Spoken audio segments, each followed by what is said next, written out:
अस्सलाम वालेकुम नज़र चौहान ਤੁਹਾਡੇ ਨਾਲ ਅਮਰੀਕਾ ਤੋਂ ਰਾਬਤੇ 'ਚ ਹੈ। ਇਸ ਵਕਤ ਇੱਥੇ ਮੈਂ ਸਮੁੰਦਰ 'ਤੇ ਆਇਆ ਹੋਇਆ ਐਟਲਾਂਟਿਕ ਸ਼ੋਰਸ 'ਤੇ 30 ਡਿਗਰੀ ਟੈਂਪਰੇਚਰ ਹੈ ਇੱਥੇ ਔਰ ਸਮੁੰਦਰ ਦੀਆਂ ਲਹਿਰਾਂ ਤੁਸੀਂ ਦੇਖੋ ਕਿੰਨੀਆਂ ਜ਼ਬਰਦਸਤ ਹੈ। ਮੇਰਾ ਸਮੁੰਦਰੀ ਵੀਲੌਗ ਬੜੀ ਦੇਰ ਬਾਅਦ ਮੇਰਾ ਸਮੁੰਦਰੀ ਵੀਲੌਗ ਹੋਇਆ।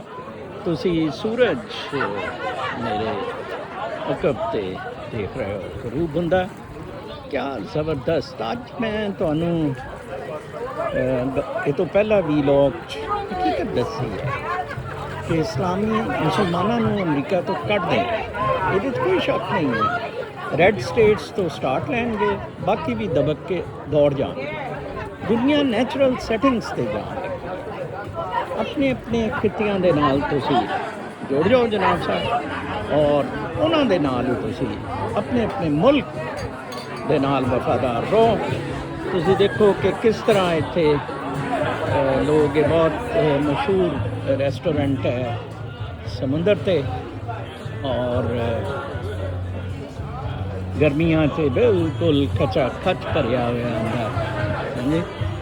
ਔਰ ਤੁਸੀਂ ਦੇਖ ਰਹੇ ਹੋ ਸਮੁੰਦਰ ਦੀਆਂ ਖੂਬਸੂਰਤ ਲਹਿਰਾਂ।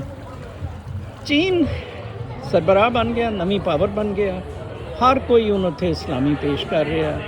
ਦੁਬਈ UAE ਦੇ ਰੂਲਰਸ, ਬਾਦਸ਼ਾਹਾਂ ਤੋਂ ਲੈ ਕੇ ਕੁਵੈਤ ਵਗੈਰਾ ਸਾਰੇ ਮਗਰਬੀ ਮੁਲਕ, ਯੂਰਪੀ ਯੂਨੀਅਨ ਦੇ ਮੁਲਕ ਸਭ ਹੁਣ ਚੀਨ ਦੀ ਤਰਫ ਦੇਖ ਰਹੇ ਆ ਕਿ ਜਨਾਬ ਸਾਹਿਬ ਹੁਣ ਸਾਡਾ ਮਾਈ ਬਾਪ ਚੀਨ ਹੈ।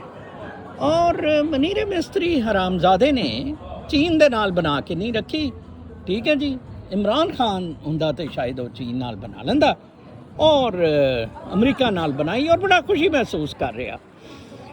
ਅਮਰੀਕਾ ਨੇ ਅੱਜ ਕਿਹਾ ਜੀ ਕਿ ਸਾਨੂੰ ਦੱਲਾ, ਸਭ ਤੋਂ ਅੱਛਾ ਦੱਲਾ ਸਾਡੇ ਲਈ ਪਾਕਿਸਤਾਨ ਹੈ, ਦਲਾਲ, ਠੀਕ ਹੈ ਜੀ। ਬਕਾਇਦਾ ਉਹਨਾਂ ਨੇ ਕਿਹਾ ਕਿ ਬੜੇ ਮੁਲਕਾਂ ਨੇ ਕਿਹਾ ਜੀ ਅਸੀਂ ਤੁਹਾਡੇ ਸੁਲ੍ਹਾ ਕਰਾਉਂਦੇ ਹਾਂ, ਅਸੀਂ ਕਿਹਾ ਜੀ ਪਾਕਿਸਤਾਨ ਨਾਲੋਂ ਅੱਛਾ ਦੱਲਾ ਨਹੀਂ ਸਾਨੂੰ ਕੋਈ ਮਿਲ ਸਕਦਾ, ਠੀਕ ਹੈ ਜੀ। ਅੱਜ ਸਾਡੀ ਵਕਤ ਤੇ ਦਲਾਲੀ ਵਾਲੀ ਰਹਿ ਗਈ ਹੈ, ਨਾ ਕੋਈ ਸਾਡੇ ਕਰਜ਼ੇ ਦੀ ਪਰਵਾਹ ਕਰ ਰਿਹਾ, ਠੀਕ ਹੈ ਜੀ, ਔਰ ਨਾ ਹੀ ਕੋਈ ਬੋਦੜ ਹੈ ਕਿ ਅਸੀਂ ਜਿਹੜਾ ਆ ਕਿੱਡੀ ਬਗੈਰਤੀ, ਢਟਾਈ, ਝੂਠ ਪੁੰਨ ਦਾ ਕੰਮ ਕਰ ਰਹੇ ਹੋ। ट्रम्प, ਅਸੀਂ ਮਿੰਨਤਾਂ ਕਰ ਰਹੇ ਹਾਂ ਬੇਸਿਕਲੀ ਇਰਾਨੀਅਨਸ ਦੀਆਂ ਅਮਰੀਕਾ ਦੇ ਵਿੱਚ, सर ये मान सर ये प्लीज़ सर ये मान जाए सर हम ये करवा देंगे फेस सेविंग ट्रम्प ਲਈ। ਇਹ ਹੁਣੀ ਆਣੀ ਕੋਈ ਨਹੀਂ ਜੀ, ਠੀਕ ਹੈ ਨਾ ਜੀ। ਹਾਲਾਂਕਿ ਮੈਂ ਇਹ ਬਹੁਤ ਅੱਛੇ ਮਾਹੌਲ 'ਚ ਆਇਆ ਹੋਇਆ ਤੁਹਾਡੇ ਕੋਲ, ਅਤੇ ਮੈਨੂੰ ਇਹ ਅੱਛਾ ਨਹੀਂ ਲੱਗਦਾ ਕਹਿੰਦਾ ਕਿ ਜੀ ਤੁਹਾਡੀ ਜਿਹੜੀ ਹੈ ਨਾ ਉਹ ਹੁਣ ਵੱਜਣ ਲੱਗੀ ਹੈ ਮਜ਼ੀਦ ਟੂਈ, ਔਰ ਇਹ ਮਾਮਲਾਤ ਜਿਹੜੇ ਹੈ ਇਹ ਕੋਈ ਬਿਹਤਰੀ ਦੀ ਤਰਫ ਨਹੀਂ ਬਿਲਕੁਲ ਵੀ ਜਾ ਰਿਹਾ, ਇਹ ਤਬਾਹੀ ਦੀ ਤਰਫ ਜਾ ਰਿਹਾ ਹੈ। ਪਾਕਿਸਤਾਨ ਨੇ ਜੋ ਗੰਦ ਕੀਤੇ ਇਹਨੂੰ ਉਹਦਾ ਹਿਸਾਬ ਦੇਣਾ ਪਏਗਾ। ਜਿਸ ਤਰ੍ਹਾਂ ਕਿ ਅਮਰੀਕਾ ਯੰਗਰ ਜਨਰੇਸ਼ਨ ਜਿਹੜੀ ਹੈ ਉਹ ਕੋਸ਼ਿਸ਼ ਕਰ ਰਹੀ ਹੈ ਕਿ ਥੋੜ੍ਹਾ ਜਿਹਾ ਸਿਰ ਉਡਾਇਆ ਜਾਏ। ਔਰ ਜਿਸ ਤਰ੍ਹਾਂ ਅੱਜ ਦਾ ਮੇਰਾ ਵੀਲੌਗ ਜਿਹੜਾ ਆ ਦਿਨ ਦਾ ਸਿਗਨੇਚਰ ਵੀਲੌਗ ਜ਼ਰੂਰ ਸੁਣੋ ਤੁਸੀਂ। ਜਿਸ ਤਰ੍ਹਾਂ ਮੈਂ ਦੱਸਿਆ MTG ਔਰ ਰੋ ਖੰਨਾ ਮਿਲ ਕੇ ਇੱਕ ਮੋਰਲ ਕੰਸੈਂਸਸ, ਹਰ ਮੁਲਕ ਹੁਣ ਇੱਕ ਮੋਰਲ ਕੰਸੈਂਸਸ ਡਿਵੈਲਪ ਕਰੇਗਾ।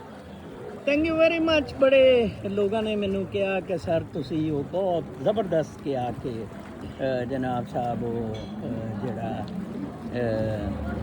ਤੁਸੀਂ ਕਿਹਾ ਕਿ ਮੈਂ ਮੁਹੰਮਦ ਸੱਲੱਲਾਹੁ ਅਲੈਹਿ ਵਸੱਲਮ ਨੂੰ ਆਪਣਾ ਆਈਡੀਅਲ ਸਮਝਦਾ ਹਾਂ। ਅਗਰ ਮੈਂ ਕਿਸੇ ਸ਼ਖਸ ਨੂੰ, ਕਿਸੇ ਪਰਸਨੈਲਿਟੀ ਨੂੰ, ਐਂਟਿਟੀ ਨੂੰ ਫੋਲੋ ਕਰਨਾ ਪਸੰਦ ਕਰਾਂਗਾ ਜਾਂ ਕਰਦਾ ਹਾਂ, that's only Muhammad peace be upon him, none else. I love the way he live. I am not a Muslim. ਕੋਈ ਮੈਨੂੰ ਮੁਸਲਮਾਨ ਕਹਿਲਾਉਣ ਦਾ ਸ਼ੌਕ ਨਹੀਂ, ਕੋਈ ਮਸਜਿਦਾਂ ਜਾਣਾ ਬਿਲਕੁਲ ਬੰਦ ਕਰ ਦਿੱਤਾ ਹੋਇਆ। ਮੈਂ ਤੁਹਾਨੂੰ ਸਭ ਤੋਂ ਪਹਿਲਾਂ ਕਿਹਾ ਸੀ ਤੁਹਾਨੂੰ ਮੁਸਲਮਾਨ ਟਰੰਪ ਤੁਹਾਨੂੰ ਕੱਢ ਦੇਗਾ ਮਸਜਿਦਾਂ ਵੀ, ਔਰ ਮਨੀਰਾ ਮਿਸਤਰੀ ਸੂਰੇ ਦੇ ਨਾਲ ਹੈ। ਇਹ ਪਾਕਿਸਤਾਨ 'ਚ ਵੀ ਮਸਜਿਦਾਂ ਬੰਦ ਕਰੇਗਾ, ਤੁਸੀਂ ਦੇਖ ਲੈਣਾ ਜੋ ਜੋ ਟਰੰਪ ਕਰੇਗਾ। ਹੈ ਜੀ, ਇਹ ਟਰੰਪ ਦੀ ਸਟੇਟ ਹੁਣ ਬਣ ਜਾਏਗਾ ਬਗੈਰ ਅਲਾਊਡ ਤੁਹਾਨੂੰ ਅਮਰੀਕੀ ਵੀਜ਼ੇ ਔਰ ਇਸ ਤਰ੍ਹਾਂ ਦੀਆਂ ਚੀਜ਼ਾਂ। रूहानियत ते सुंदरी वीलॉग है, रूहानियत ते गल करते हैं।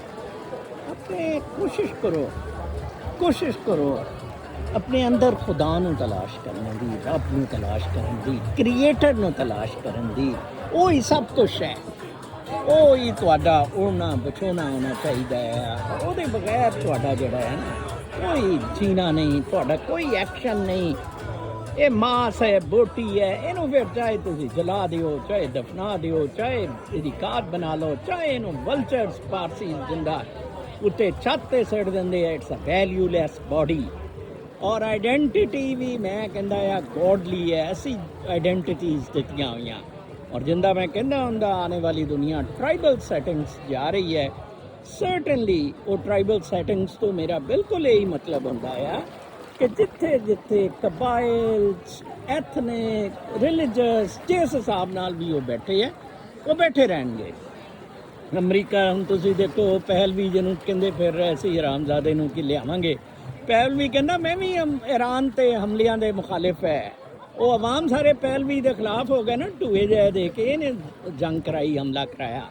ਹਾਲਾਂਕਿ ਬੜਾ ਟੱਪ ਰਿਹਾ ਸੀ ਦੂਸਰੇ ਦਿਨ ਕਿ ਜੀ ਬਸ ਹੁਣ ਆ ਜਾਓ, ਹੁਣ ਖਾਮੇਨਾਈ ਨੂੰ ਹੁਣ ਸ਼ਹੀਦ ਕਰ ਦਿੱਤਾ ਗਿਆ, ਇਹਨੇ ਤੇ ਮਾਰ ਦਿੱਤਾ ਗਿਆ ਕਿਆ, ਠੀਕ ਹੈ ਜੀ, ਬਸ ਹੁਣ ਕਬਜ਼ਾ ਕਰ ਲਓ, ਕੰਟਰੋਲ ਕਰ ਲਓ। ਤੁਸੀਂ ਮੇਰੇ ਵੀਲੌਗ ਜਿਹੜੇ ਮੈਂ 2 ਸਾਲ ਤੋਂ ਕਰ ਰਹੇ ਹਾਂ ਤੁਸੀਂ ਉਹ ਯਾਦ ਰੱਖੋ, ਠੀਕ ਹੈ ਜੀ। ਅੱਲਾਹ ਤਾਲਾ ਮੌਕਾ ਦੇਗਾ ਕਿ ਮੇਰੇ ਵਰਗੇ ਬੰਦਿਆਂ ਨੂੰ ਪਾਕਿਸਤਾਨ ਆਉਣ ਦਾ, ਔਰ ਫਿਰ ਅਸੀਂ ਕੋਈ ਰੂਹਾਨੀਅਤ 'ਤੇ, ਕੋਈ ਅਖਲਾਕੀ ਕਦਰਾਂ 'ਤੇ, ਕੋਈ ਕੁਦਰਤੀ ਸੈਟਿੰਗਸ 'ਤੇ ਇਸ ਮੁਲਕ ਨੂੰ ਲਿਆਉਣ 'ਚ ਕਾਮਯਾਬ ਹੋ ਜਾएंगे। और ये मुल्क ताकि दलाली तो निकल जाए। अपना बहुत ख्याल रखो। कल तक की इजाज़त, सुबह तक की। अल्लाह ने